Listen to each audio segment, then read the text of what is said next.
sejahtera bagi kita semua. Perkenalkan, saya Sapnita Esket NS MKM, dosen tetap di program studi S1 Ilmu Keperawatan, Fakultas Ilmu Kesehatan, Universitas Putra Abadi Langkat.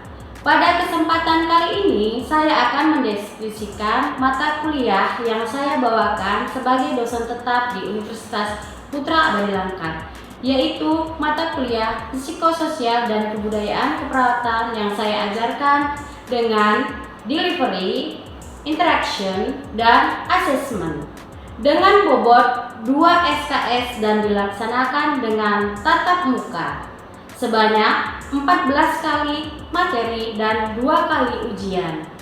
Mata kuliah ini membahas tentang konsep diri dan kesehatan spiritual dan seksualitas, konsep stres dan adaptasi, konsep kehilangan, kematian dan berduka, rumah sakit dalam pandangan antropologi dan kebudayaan, persepsi sehat sakit dan respon nyeri, globalisasi perspektif transkultural dan diversity dalam masyarakat, teori kultur care, teori Mendel-Leininger, aplikasi transkultural keperawatan nursing dalam berbagai masalah sepanjang daur kehidupan. Adapun capaian pembelajaran mata kuliah psikososial dan kebudayaan dalam keperawatan sebagai berikut.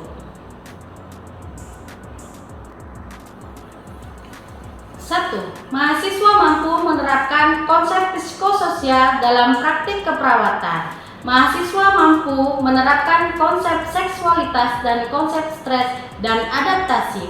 Mahasiswa mampu menerapkan konsep kematian, kehilangan, dan berduka. Mahasiswa mampu memahami konsep teoritis antropologi dalam keperawatan yang peka budaya kepada pasien.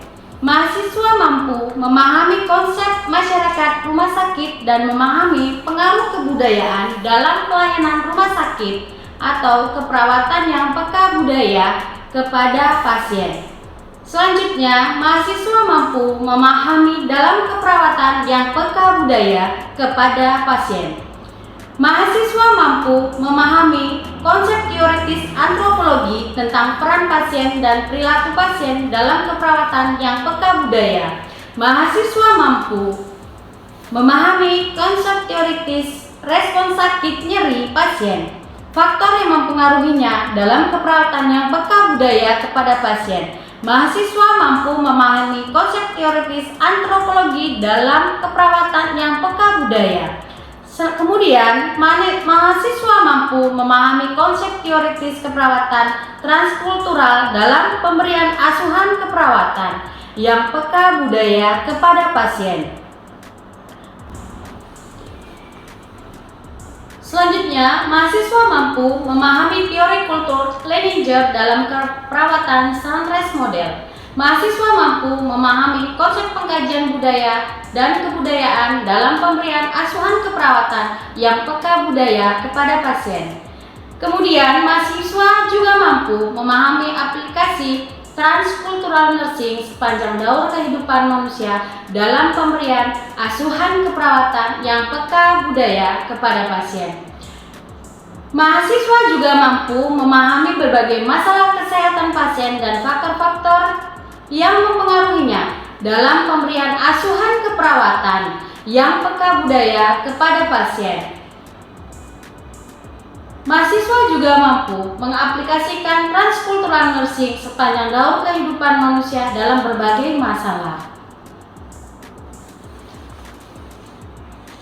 Adapun pembelajaran dilakukan secara tatap muka, yaitu dengan ceramah, presentasi, diskusi. Kemudian dilanjutkan dengan tugas individu dan tugas kelompok. Adapun penilaian untuk kehadiran 10%, untuk kuis dan tugas 20%, untuk nilai UTS 20% dan untuk UAS 50%. Demikianlah penyampaian dari RPS saya untuk mencapai nilai perkuliahan yang saya ajar. Selanjutnya, silakan mengikuti kegiatan pengajaran saya di dalam kelas mata kuliah Psikososial dalam Kebudayaan Keperawatan. Assalamualaikum warahmatullahi wabarakatuh. Selamat siang semuanya.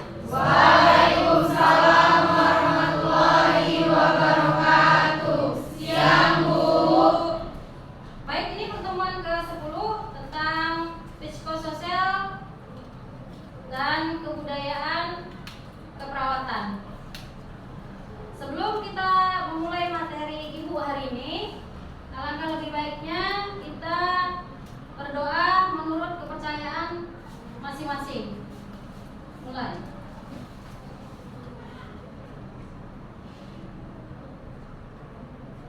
Selesai. Selanjutnya, Ibu absensi dulu ya. Reja Pranata Putra, Rindiani, Muhammad Romi Saputra, Syah Fitri. Selamat siang semuanya. Siang, Bu. Masih tetap semangat ya.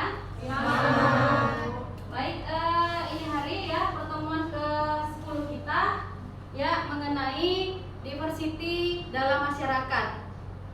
Nah, tentunya nanti kalian diharapkan ya mengetahui apa sih konsep teoritis keperawatan transkultural ya dalam pemberian asuhan keperawatan yang peka budaya kepada pasien.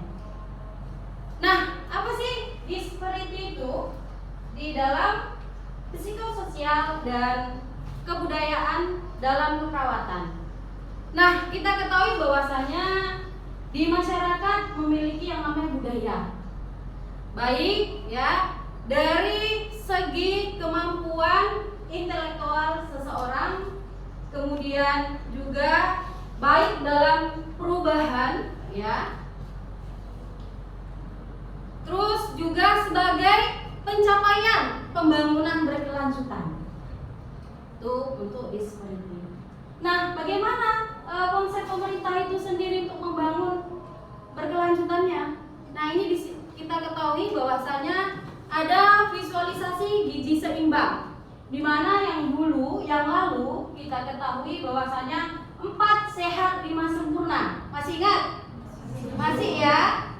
Oke. Kita ketahui bahwasanya 4 sehat 5 sempurna itu apa aja? Ada yang tahu?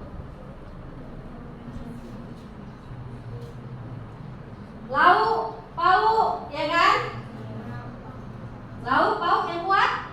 Lauk, pauk, sandang, papan, tangan. Oke, itu termasuk ya ke dalamnya. Nah, di sini kita ketahui pada saat program kebijakan pemerintah tentang isi piringku, di mana itu adalah program gizi seimbang. Nah, bisa lihat masing-masing di bagian video ini. Ada yang tahu?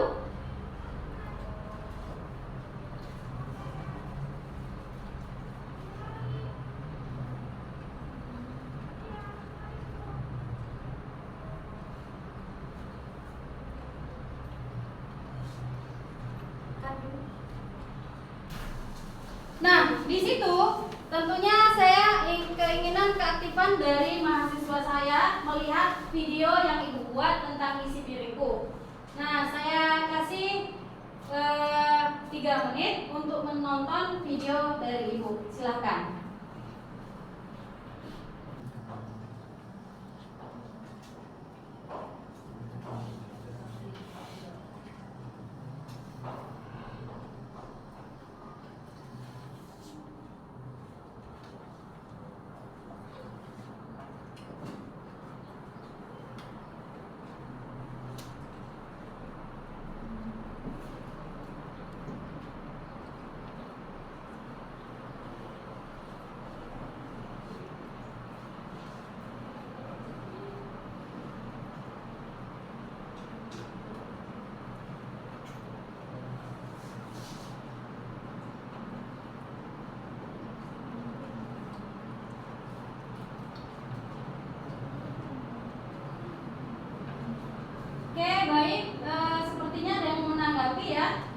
tentang materi hari ini. Silakan.